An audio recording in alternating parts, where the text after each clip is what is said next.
Hello, everyone, and welcome to the Company of Heroes developer live stream for April.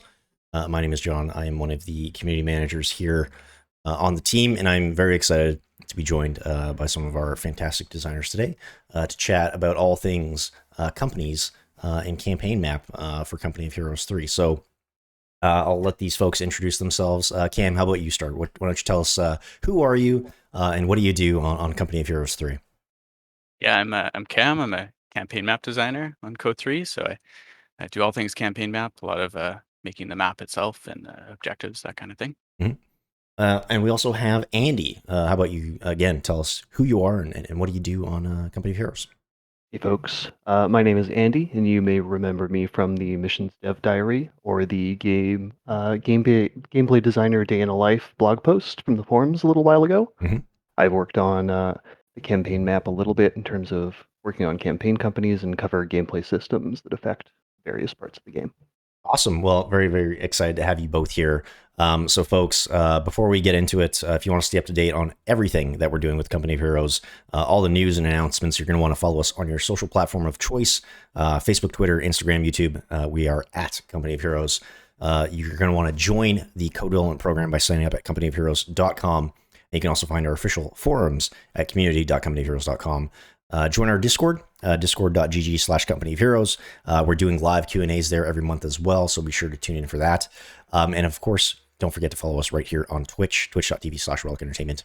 Leave those notifications on so you can find out when we're doing streams just like this one and when we're live. So before we kind of get into it, Andy, Cam, the thing that I always like to ask people that come on the show is, what has it been like working on Company of Heroes 3 for the last few years? Now that players have gone hands-on with two of the pre-alphas and they've seen what you've been working on for all these years, how does that feel? Cam, why don't we start with you? Because I know the campaign map is kind of your baby, and that was sort of the first big thing that we showcased last July. So how does it feel now that we can actually finally talk about the game and players are kind of seeing the work that you're doing?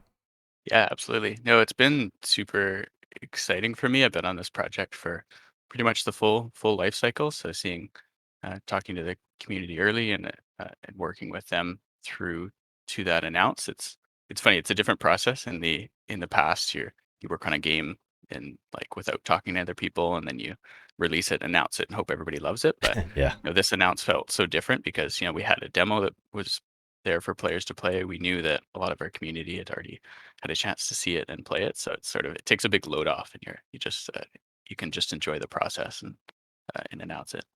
Yeah. What about you, Andy? What's this whole process been like for you? It's been a dream come true. Working on this franchise is an honor, as it's such a venerated, long-running series that people really love. So to get to contribute to bringing cool experiences to our players is just like it is the dream job. It is so much fun.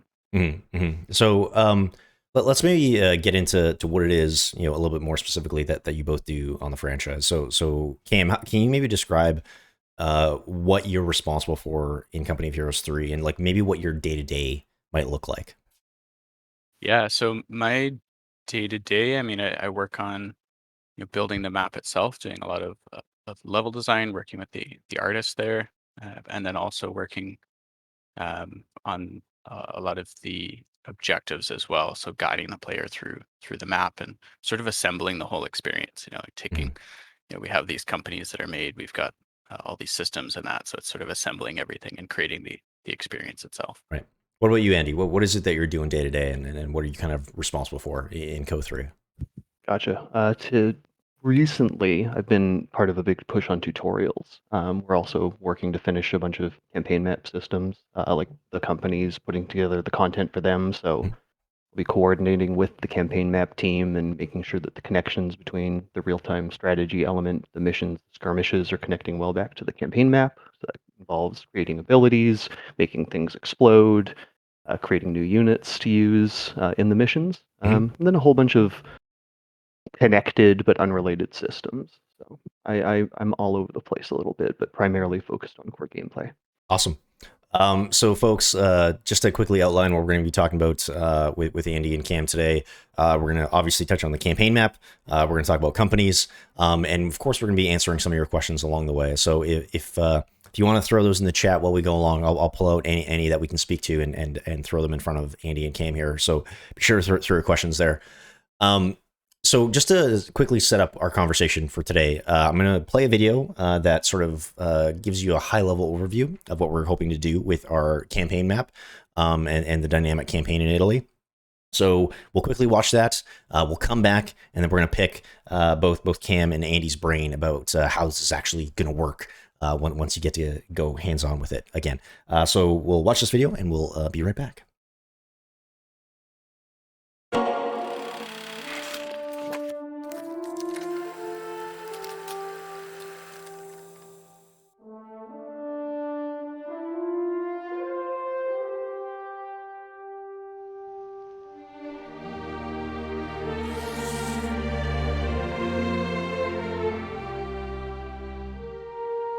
So going into Company of Heroes 3, we knew we wanted to make a big splash with our campaign, and so we thought, a dynamic campaign map that's replayable. It worked really well in Ardennes Assault, which was an add-on to Company of Heroes 2. But what if we expanded on that? And so what we did was we asked our players, we asked our community council, we asked in surveys, would you be interested in a dynamic campaign map? And the resounding answer was yes. And the connection between that strategic campaign map and the RTS battles is really the secret sauce, because it's a natural extension of commanding the battlefield. It's exposing to the player a broader conflict that requires a whole heck of a lot of logistics, which is, where are my troops? How do they land? Do I have the right troops for the job? Those are the kinds of questions and problems we want to put in front of the player. They're more strategic in nature. I think the thing that the players will like most is just the agency of being able to customize their army, and if they want to go all Air Force, they can choose to build a whole bunch of Air Force and bring those effects on the campaign map, bring those effects into mission. Chiefly, the player has to capture airfields to be able to manage an inventory of aircraft. It's no good to have bombers and fighters if you don't have somewhere to land and refuel. And so in terms of the overall gameplay, land troops, ground troops, such as campaign companies and detachments, will have to move inland, capture airfields before managing inventory, building up inventory, purchasing aircraft, and then deploying them into battle. Navy's an interesting one. One of the Navy's primary focuses is defending your supply lines and making sure that you've got resources coming in and it's not being harassed by the enemy. But then they're also there to do some really cool things like send in beach landings or transport your companies to do a beach landing, to engage a mission, or to land on a beach and do a flanking maneuver. The enemy will have access to both air and Navy. The approach for both air and Navy with regards to the enemy will be different, because the German approach was different. At the point that we're beginning the campaign, German air power was beginning to weaken. It wasn't as strong as it was at the onset of the war. So when the player sees enemy air, it'll be a very dramatic element, a very dramatic moment. And then the Germans are going to use their air power in very specific ways against the player's ports, against the player's supply lines, and against the player's naval power in the region. Partisans on the campaign layer as a strategic resource perform actions that would normally take more resources for a conventional force to perform. Likewise, partisans are able to do things that break the borders of activity. So for me to move a campaign company across an enemy border requires supply, requires reconnaissance. Partisans, they don't need all that kind of stuff. They can cross borders and get in places where the Allied troops can't in a conventional fashion. So they can sabotage, they can delay or otherwise confuse enemy units. They're very much an asymmetrical fighting force. My favorite thing with the campaign map right now is just seeing all the systems come together and the way it feeds into the mission. You're customizing your army, you're setting them up on the campaign map, you're getting to skirmishes, and then all that's affecting the missions, and the result of the mission coming out affects the way the campaign map's going to play going forward. So we have over 10 different kinds of skirmishes that you'll go in based on where you met on the campaign map. What are some factors that play into it? Did you have other companies nearby? Do you have an airport nearby for air support? Do you have Navy nearby for sea support? And so all that's playing out as you go into a mission. Then when you come back up from your mission or skirmish, anything that happened in that battle goes right back up. So did you lose half of your squads? Well, then you won't have some veterancy that can go up and help you on the campaign map. So there's a really tight connection between the strategic layer and the tactical layer, and we think our players are going to love it.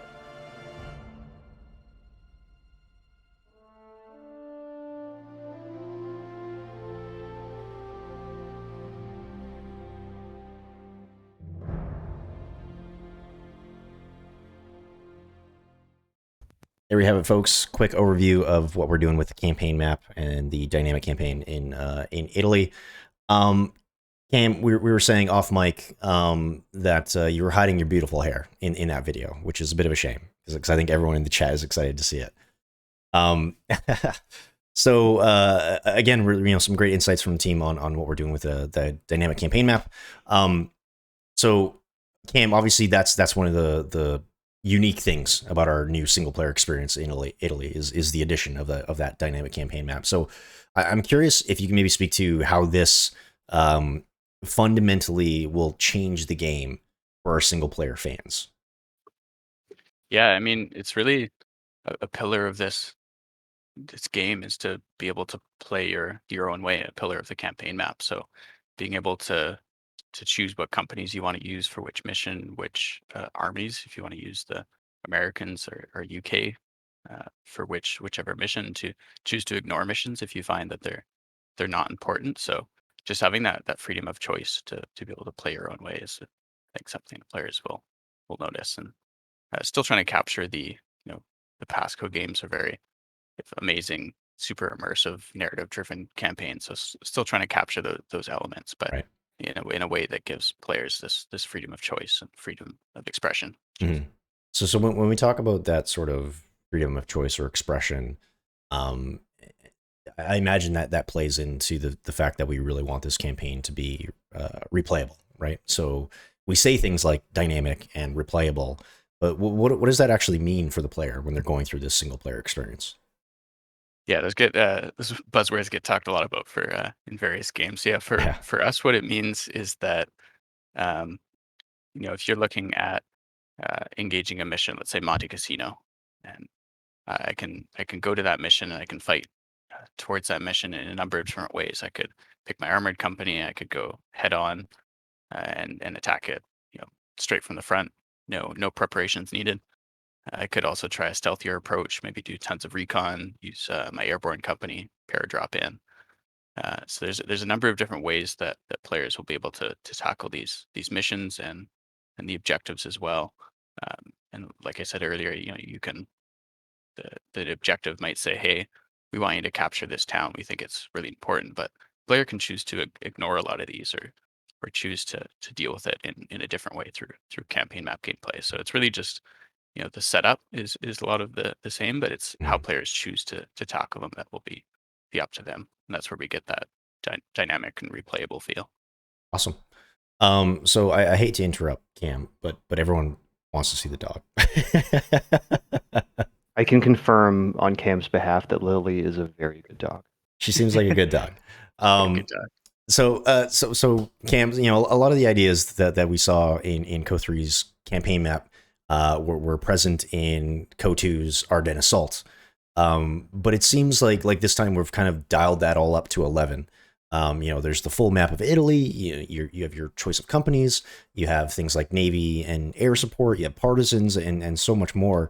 So I'm curious, how did we get from where we were with Ardennes Assault and sort of playing with some of these ideas to where we are with Company of Heroes 3? Yeah, I think so. Probably one of the first iterations of this campaign. Yeah, Ardennes Assault was definitely our starting point, and we started by building a board game prototype, and it sort of felt like Ardennes Assault +1. We'd maybe added a few different things, but it was largely the same. And just through feedback and iteration, eventually getting in game. We've done, I want to say, maybe 4 or 5 different demos. Some that the players have seen, some that have just been internal, and it's gone through big iterations each time and basically expanded more and more as we've gotten to this point. Andy, did you have any insight on that as well? Sort of how we went from where we were with Ardennes to where we are now? The way we talked about it a bit was Ardennes was putting our toe in the water, and then this version of the dynamic campaign map was diving right in. We tried to expand it out, push it further, give players more agency over what they're doing, more freedom to choose how they want to play. Yeah, it's really like looking at, Ardennes Assault was an expansion. So what for releasing a campaign map for the full base game? It's got to be big. It's what does that have to look like? Yeah, no, absolutely. So I actually want to pull this question up from the chat because I think it's a good one. Mr. Panda wants to know, Cam, will a lot of the AI on the campaign map be scripted to perform certain actions? So like every time you play the campaign, you're going to encounter the same thing every time, or how much are they going to adjust their actions based on what the player is doing and how the player is sort of approaching the campaign? Like where is that going to how is the AI gonna shift or change based on what we're doing, or is it gonna sort of be predictable every time I go back to the campaign? It's is a lot of the AI and the enemy movements are driven, yeah, by AI. They're not scripted. There is an element to how we've designed uh, some of the AI. There's very little hand scripting of the enemies and getting them to do very specific things. Okay. But we do have the ability to influence them to do different things. So if there's an objective where we want a counterattack, we can say, hey, we want a counterattack at this location. And if there's an enemy company nearby, they'll counterattack. But there might not be. So that counterattack objective just might not appear because the players maybe destroyed the company through a skirmish early on. So there's just no company nearby for that mission. So yeah, a lot of the campaign is AI driven. The mission locations that have companies at them, those will largely remain the same. But there's a number of companies that will be free roaming after you finish a mission. Companies retreat, and the AI is given full control to use those companies how it deems necessary. Yeah, that's pretty exciting because it sounds like the level of challenge will sort of change, with each playthrough, and it'll sort of like dynamically, if you will, respond to what the player is doing, based on their decisions as they go through. So that I'm super excited to play more with the campaign map once we're closer to launch. So Cam, players went hands on last July, and I know it's been a while, folks, but we're hoping to show you more in the months ahead. But I'm curious, Cam, what are some of the maybe the big changes or improvements that we've made since then that players can maybe look forward to? We don't need to spoil anything. We obviously want to save some surprises, but I'm curious, like how have things improved and changed since players last saw the dynamic campaign map? Yeah, I mean, there's quite a lot that's changed. For one, it's quite a bit bigger. We've built out the rest of the game. I'd say at a high level, without spoiling too many things, the biggest change that I hope players notice is that in that demo, if you were to play it multiple times, the same objectives would trigger Right. on the same turn. So like it was very prescribed and it was representative of what we wanted to create. But if you were to play again, that same objective would trigger on turn 5, turn 6, or whatever it is. Whereas in the full game, we can say roughly when we want an objective to appear, but it might not be the same objective. It could be a different secondary objective that spawns, and it could spawn in a different location. So the same secondary objective to rescue the downed recon plane, that could happen early in the campaign, or it could happen late in the campaign. So it could spawn in a variety of different locations and for different reasons, and depending what primary objectives or missions the player is dealing with, that Mhm. could provide a different challenge. Awesome. Possible that those kind of things don't even show up at all, right, Cam? Yeah, absolutely. Yeah, no, that's really cool. I'm curious though, because obviously, like the whole point of us having pre-alphas was to get the game out earlier than like a lot. I don't want to say, I don't want to besmirch other studios, but like a lot of folks don't show games that early. Is what I'm getting at. Is it was kind of a risk for us to get the game out that early and get players hands-on time with it. But the reason that we did that is because we wanted feedback, right? We wanted to help shape. We want players to help shape a game that they would eventually want to play come launch, right? So I'm very curious if anything has changed for the campaign map, specifically based on player feedback or input from that last pre-alpha that we did in July with them.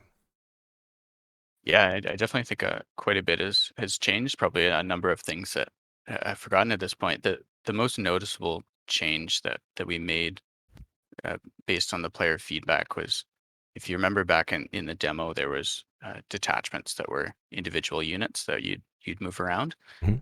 And a lot of the feedback that we were hearing is that there's just too much management going on, and that sort of Right. felt like a barrier to doing the things that players actually wanted to do, which was move their companies, start missions, engage in skirmishes. So what we did was remove detachments as an individual unit that you have to manage and control every turn, and now they work more as upgrades on your company. So all the same functionality to repair, heal, that kind of stuff is still exists, but now it's on your company. So your company has the ability to heal or repair, that kind of thing. Yeah. So now the focus is on the companies. The companies are what you're controlling turn by turn. Mhm. There's less management required every turn, so you can achieve the things you want to achieve a lot quicker. Gotcha. Here's actually a really good question from Farley in the chat, and maybe I'll put it to both of you. But are we going to be able to keep some of that narrative focus on the characters and the companies as we are doing this dynamic campaign map, which is a little bit different than like a traditional um, uh, single player story that you just like play through. Maybe this is a question that's better for Phil, our narrative designer. But I'm curious, Andy, maybe you can speak to how are we going to keep that focus on story in the single player? It's one of the core tenets of the franchise is that cinematically inspired sort of your Saving Private Ryan, your Band of Brothers style experience with connection to characters. And as the narrative has continued to come online, you can see that starting to weave. And it isn't exactly the same thing when you're playing the dynamic campaign map, but you still get those feelings and you grow the connection to the characters that are appearing repeatedly and giving you missions, prompting you to do things, disagreeing with your actions. You Right. get the you do get the micro stories within missions as well. Yeah. So there's plenty of that character and that low level. These are the human beings who are part of the war feedback that Co is known for. Yeah, I think something that we weren't able to really to show a lot in the pre-alpha preview in July is those interactions with your subcommanders and how you can side with them or disagree with them and how that might impact not just the story but like what's happening on the campaign map. And I think that's something that I'm really excited to for players to see once we get to launch. One of the other big questions came that we see a lot from players is um, how is the campaign map and the traditional sort of RTS missions and skirmishes, how are those two aspects of the game going to affect one another? Can you maybe explain that a little bit more, or maybe give us some examples of how that's actually going to work? Yeah, I mean, and you could probably speak a little bit to the companies, but I will say we have this system that was in the showcase last year, called we call them effectors internally. The name might change, but essentially the idea is, if on the campaign map, if I'm moving two companies around, only one company can engage the mission. But if I position that second company nearby, or I position uh, my navy, my destroyer nearby, or I've got an airfield with a ton of planes nearby, I Right. can then, when I engage that mission, I can bring those in as effectors. So the gameplay that you're interacting with on the campaign map and the battles that you're getting into sort of they have an impact in that it's allowing you to bring in more support in the mission itself. And then, of course, there's all the company upgrades that Andy's working on, which have a huge impact on what tools you're bringing into the mission as well. Yeah. So Andy, how does that actually work? That loop is that while you're on the campaign map, you are able to invest into your companies in terms of unlocking new units to be able to build or call in, or get yourself passive upgrades, Mhm. the addition of abilities to your RTS suite of tools. So when you go into the mission, you'll bring all those things you purchased on the campaign map into the content, and it'll just give you different ways to solve problems. Mhm. Then when you come back out of the missions, you're getting rewarded skill points as recognition of your experience. We're still working on the exact tuning of that, but you're going to be able to spend those skill points, unlock more tools, and then keep that flow going. Yeah. So I guess maybe Andy, let's back up a second because we've talked a little bit about companies and battle groups in Company of Heroes 3. So those are similar but very different systems. So I'm wondering if you can maybe dig into that a little bit more and explain what some of those key differences are between companies and battle groups. Right. Battle groups are the multiplayer equivalent of players investing and choosing their tools. It's this on a per match basis short-term investment piece where you select a few battle groups to take into multiplayer before a match starts, and then when you're in the multiplayer match, you'll choose one. I mean, you could choose none, but I wouldn't recommend it necessarily. Mhm. But you pick one, and then that is your kit for that mission. And as you accrue command points, you're spending the command points to unlock access to your strafing runs or your artillery barrages or unit call-ins, depending on which battle group you've selected versus in the campaign map with the companies, that is a longer term investment where you are Right.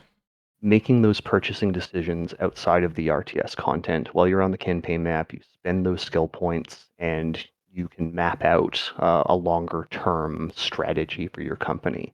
Do you want to double down on making the airborne really about the paratroopers and pumping them up because there's a bunch of skills that'll support them being a really powerful lead infantry unit? Mhm. Or you could choose to make them all about airplanes and bombing runs and fun tools like that.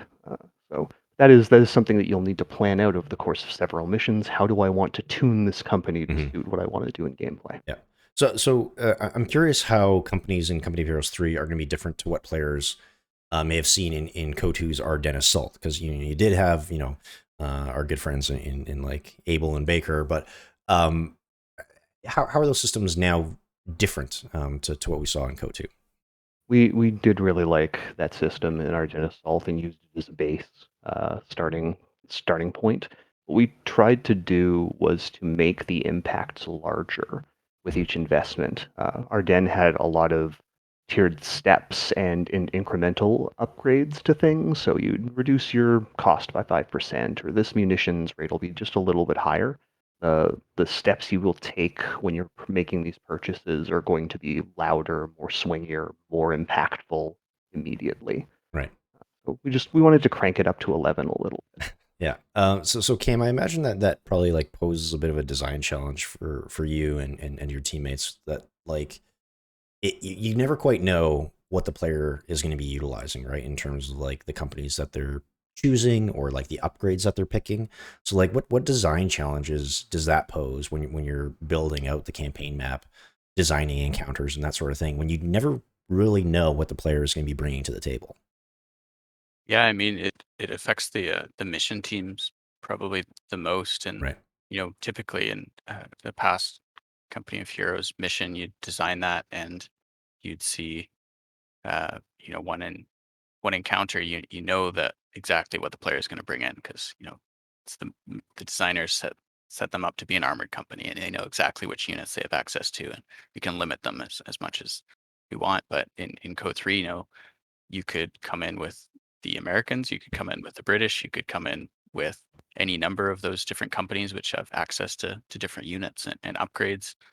Um, so the mission designers really have to design the missions to the best of their ability to provide different challenges. So maybe an armored company is going to walk through one encounter, but then be super challenged by a bunch of AT guns later on. Right. Whereas the airborne company is sort of the opposite. They're going to be challenged by the first encounter, but then be able to walk through the AT guns.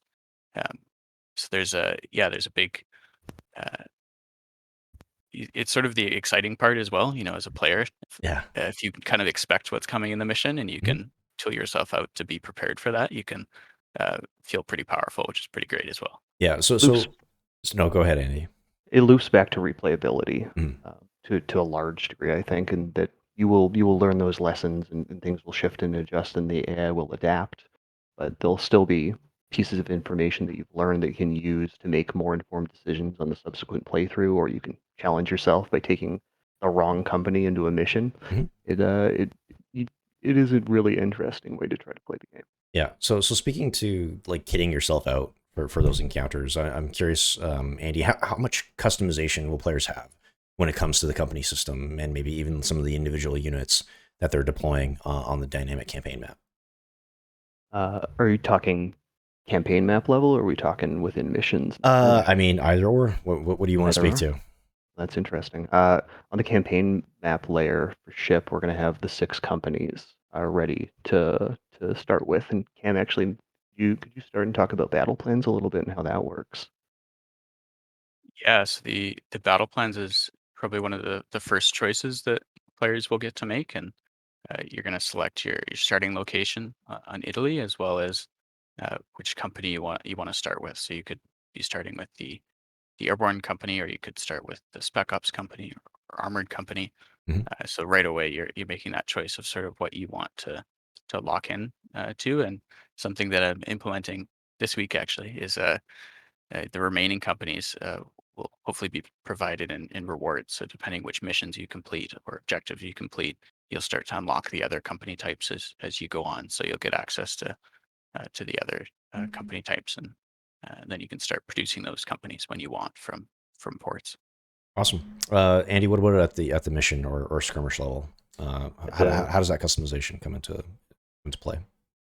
Each company will have a pair of core abilities that they'll have access to right off the jump, and those speak to the core identity of how we feel like the company is most interesting to play. So you'll get a smoke bombing run for the airborne. The armored company will be able to call in a Stewart. So it's starting to give players hints about what's going to be interesting about them or how they're best deployed, perhaps. And then Right. from there, it's up to the player to choose between upgrading those abilities, those loud, splashy, the big effect, like ruin this whole mission with my powerful call-in Yeah. type abilities that drive the mission designers nuts sometimes. Yeah. Or is it a passive economic bonus, or does it make my buildings unlock earlier, or am I actually able to unlock new units that I couldn't normally build with this Right. company? Right. Because we did want the companies to play differently from each other as much as we possibly could, while still allowing players to solve all of the problems and the puzzles of gameplay that they're going to run into in the missions. So part of that is that you won't be able to construct every unit in the British or the American armies right off of the jump. You will have this curated selection of the American or British roster to start with, and then it's up to you Yeah. to choose which area of, I guess, strength or deficiency you want to invest in with those skill points.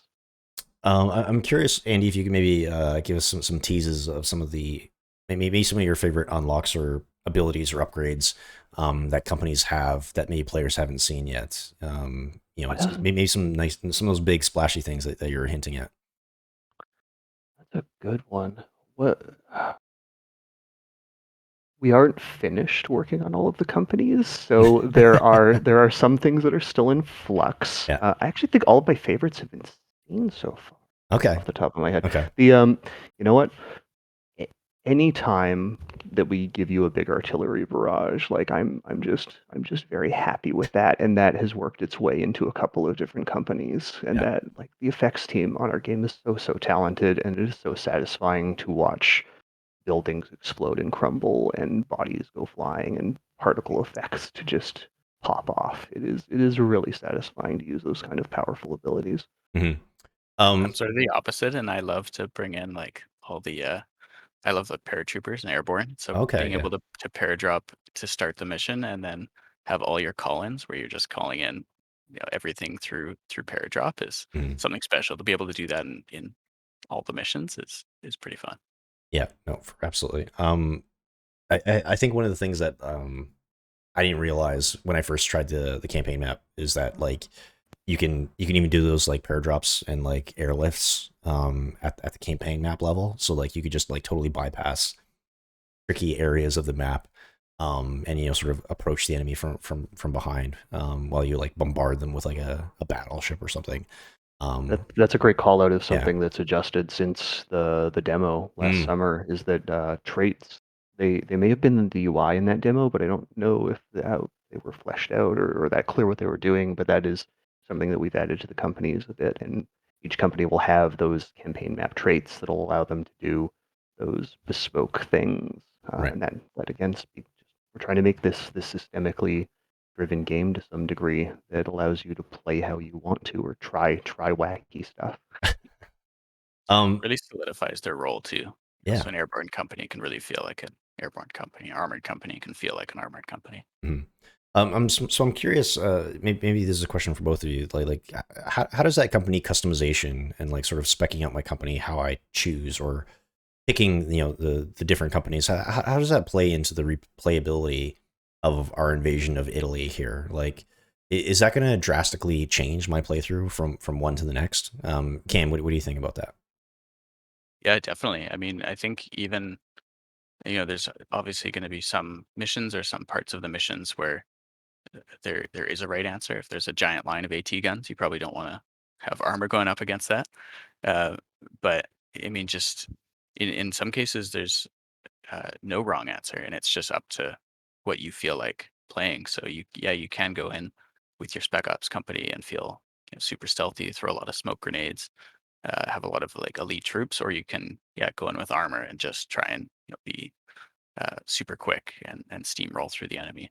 So there's a lot of just like playing your own way and the freedom of expression there. Hmm. Whereas maybe the both those options are equally as uh, overpowered or destructive to that part of the mission. But it's up to how the players want to play. Hmm. I'm really interested to see people recreate the historical experience because we've given you the option to do that. You can Right. take the Brits and the Americans where they were and follow that plan. But you can also just go, like, this was a British only invasion. The Americans never showed up, other than, I guess, you'd get some commanders talking to you. But Right. still, you can play your alt history version if you want. That's really, really going to be interesting to Right. see. So I guess like the emphasis there is that we're really allowing players to play their own Italian campaign, right? And if they like to your point, Andy, like if they choose, they can do a very historical playthrough of what that invasion looked like, or they can just like take a right turn and make it their own, I suppose. Totally. The battle plans right off the jump to change the way the campaign map feels, where Cam has selected for you to be able to start that experience, and where you're going to start pushing north to try to drive the axis out is a big choice and will Yeah. make your playthroughs different each time. Yeah.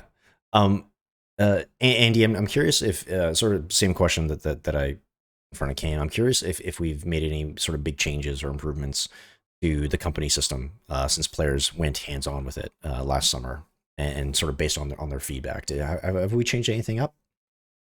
Oh yeah, those have evolved. Mm, Not in an enormous way, but what we found was that people liked the investment. They liked being able to pick how they wanted to tune the company out and how to kick them out. So we've added some more options into that system.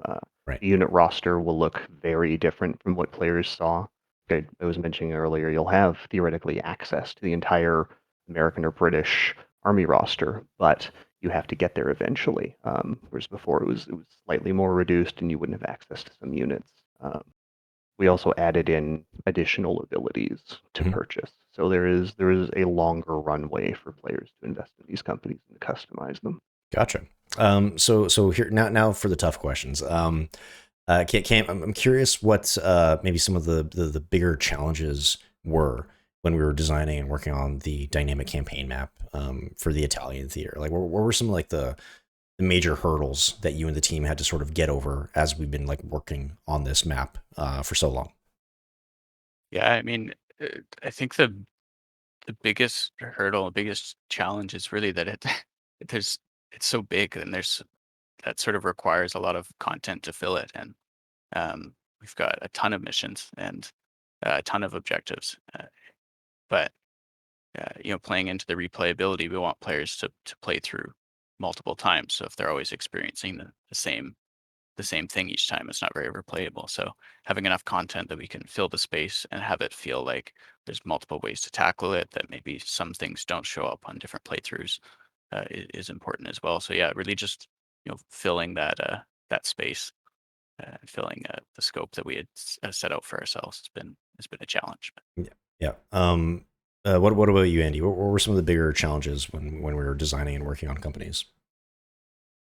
It's similar to what Cam said in that this is such a big system, and we have to thread a needle of power, impact, challenge, and making the player feel like that investment was worth it because it is stuff that you have unlocked, that you have chosen.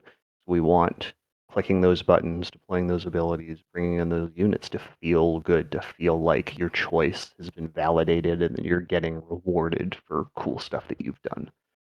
So finding that balance has been a challenge, and we're still working on it, and we'll still work on it all the way up to ship and beyond based on feedback. Here's a great question for you, Cam. How do we balance the dynamics and the dynamic campaign map and the systems there with some of the big set piece missions? So I'm from my understanding, like we still have those, right? But like, how do those get woven in to the dynamic campaign map and everything else that's happening there? Yeah, I mean, we definitely still have the big set piece missions that you'd expect from Company of Heroes, and the second you go into them, they're they're very immersive. You go from this big scale where you're managing a lot of units and you're talking with these like general level commanders to being in mission where you're working with individual soldiers.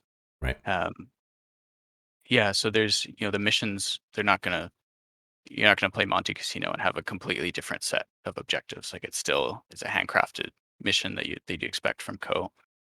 But going into Monte Casino, I think is a great example. We had that in the demo. There's a bunch of narrative and decisions leading into that mission. Mhm. Whether or not you want to bomb Monte Casino, which may or may not have benefits, um, or have different outcomes leading into the mission, is sort of ways that you can affect it. Sometimes at a small scale in some parts of the mission, sometimes at a bigger scale with narrative. But then there's also stuff that comes out of that mission as well. Mhm. You capture Monte Casino, the enemy retreats, you gain some territory, you have a new building to interact with. Maybe it's an airfield or something like that. Yeah, no, that's good to hear.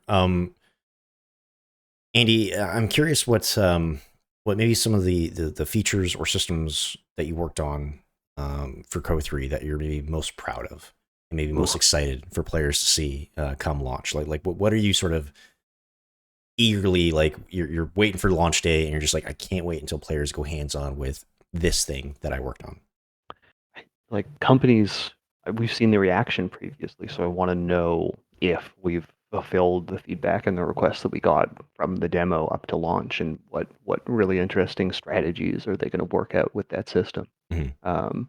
Like get on the campaign map and play that, and like tell us how you feel. It's gonna be really exciting. Mm. I've also been really heavily involved with the tactical pause system, Right. so that feature is near and dear to my heart. So I hope that lands with people who aren't like multiplayer micro gods, and makes this kind of game a little more friendly to the less dexterous RTS fan.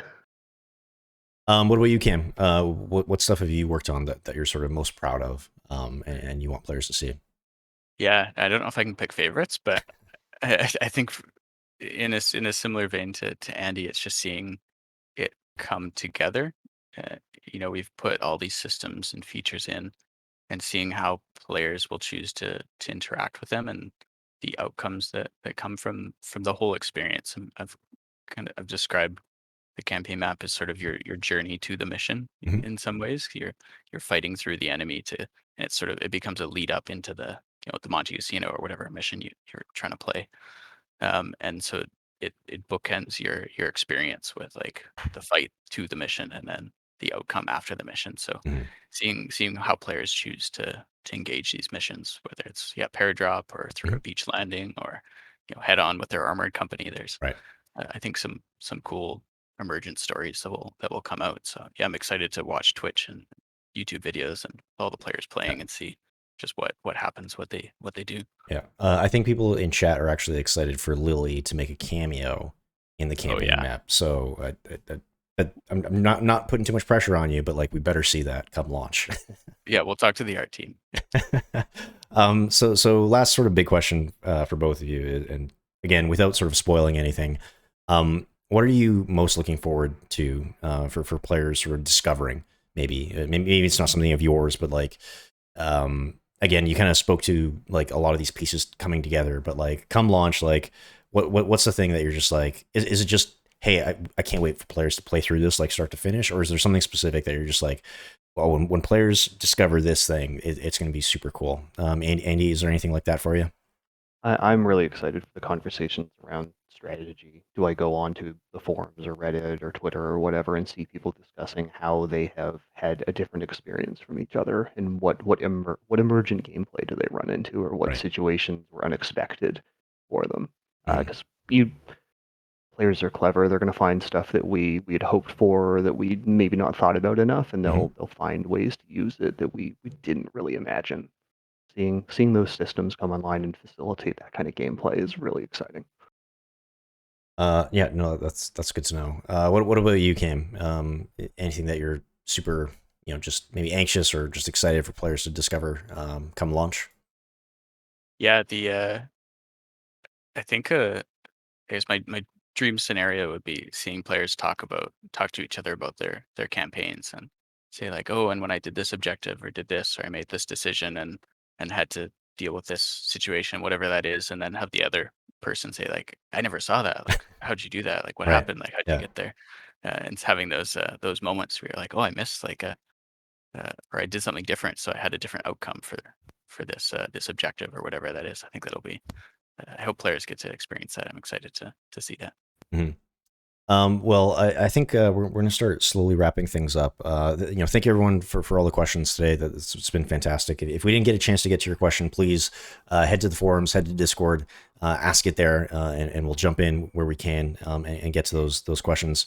We're going to end things with a couple videos, so stick around for that. But again, if you want to stay up to date with everything that we're doing on Company of Heroes 3, follow us on Facebook, Twitter, Instagram, and YouTube at Company of Heroes. Discord is discord.gg/Company of Heroes. And again, we're hosting live Q&As. I think, Andy, you're going to be on the next one. Is that right? I believe that is true, sir. Okay. So you'll see Andy and myself answering some questions in Discord, I think in May.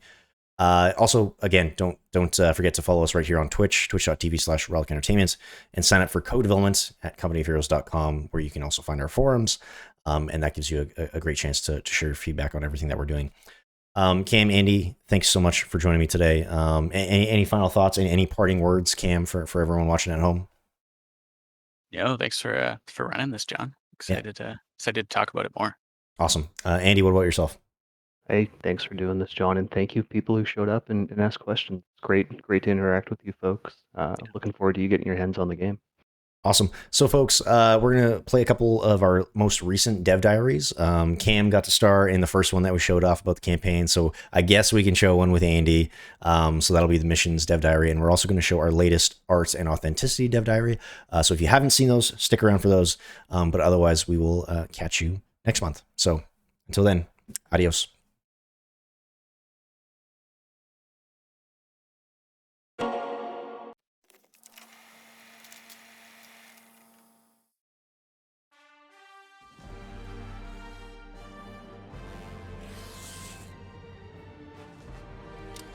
Authenticity has always been a very important part of our franchise, a pillar really.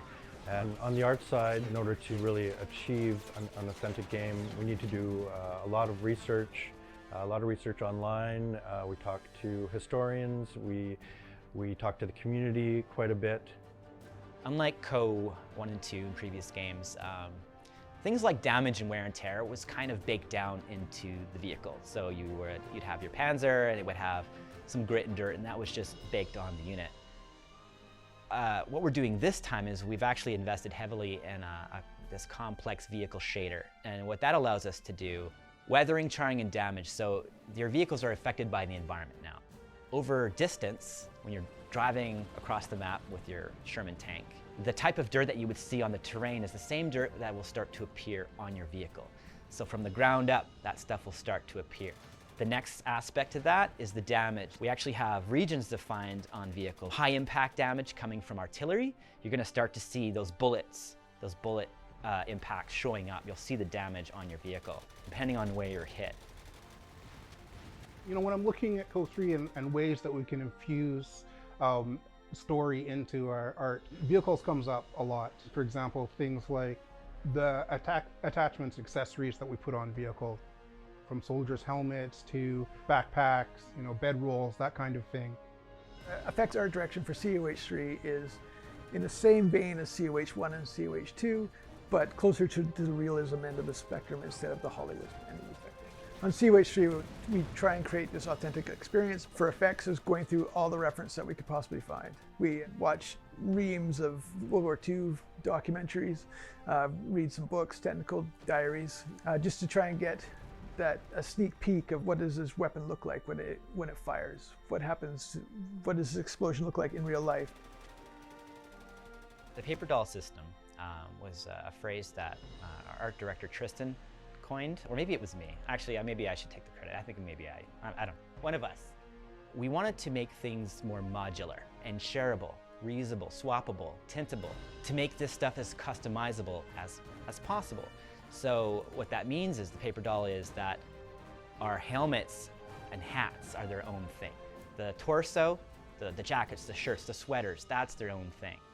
We actually take it even to a more granular level, to the level of the patches on the uniforms. The American might be part of a certain division, and we can actually swap the patches out. We've put a lot of effort into our unit behaviors and reactions, which really means that units will react to events in the environment, like planes flying overhead, or if an enemy is close, their stance will change to become more tense. They will react to explosions, and small arms fire a lot more than they did in the past. All of the units interacting with the environment and the destruction really creates a living battlefield.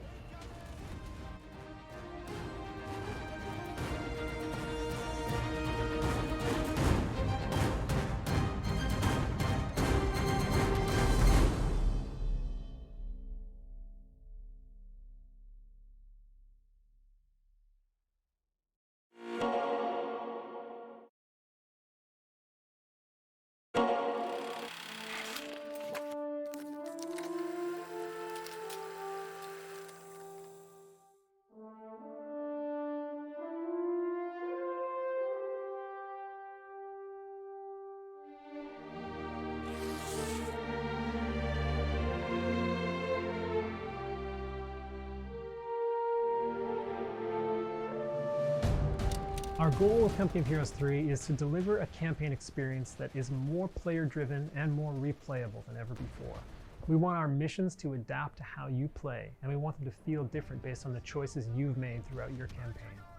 There is a lot of variety in what you're doing in each mission and what you're being tasked to do. So in some missions, you may simply need to force enemies out of an entrenched location in a defensive position. In others, you may be recovering valuable wrecked vehicles. You may be trying to raid and destroy enemy resources, destroy their munitions caches or fuel reserves. When a player starts a mission, we don't necessarily know what faction they're going to be, what company they've chosen, how much they've upgraded that company, and what units they've unlocked within it. So when we build the missions, we can't make any assumptions like that. We have to build our engagements and build our missions in a way that it challenges the player no matter what they bring, and that it can be completable by the player no matter what they bring. The goal of companies was to give the player a vehicle for investment and that let them approach RTS content in different ways, depending on who they entered the mission with. So a special operations company will play a lot different than an airborne company. And then within the scope of what an airborne company is, depending on how the player chose to invest in that company and what skills and abilities they had unlocked, they could approach the problems of gameplay very differently. One of the major objectives we had with Code 3 AI is to make it more organic and emergent than previously done in Code 2. We set about creating a bunch of tools that give AI guidance to complete objectives and less scripted tools to directly instruct the AI to do certain objectives. We'll say a zone is labeled a defend zone or a hold zone, and the AI understands to bring units into those zones and then complete the objective. When it comes to the authenticity in the mission, the player could come into a battle traditionally fought by the Americans as the British, or into one fought by the British as the Americans. And so it's, in some ways, there is going to be a bit of an ahistorical nature to the way that the player plays this. They can play it completely accurately, or they can kind of write their own history a little bit. Each company will have something to offer in support to other companies who are actually going into a mission, whether it be the airborne are nearby so you get access to airstrikes, or there's an armored company nearby and you can deploy some of their tanks to assist in a mission, or they're providing a passive benefit economically in some way. We've got missions that are focused around a single squad of engineers who has to recover and recrew a damaged tank and escape from behind enemy lines. We've got small missions focused around trying to assassinate a high-level officer and escape unscathed.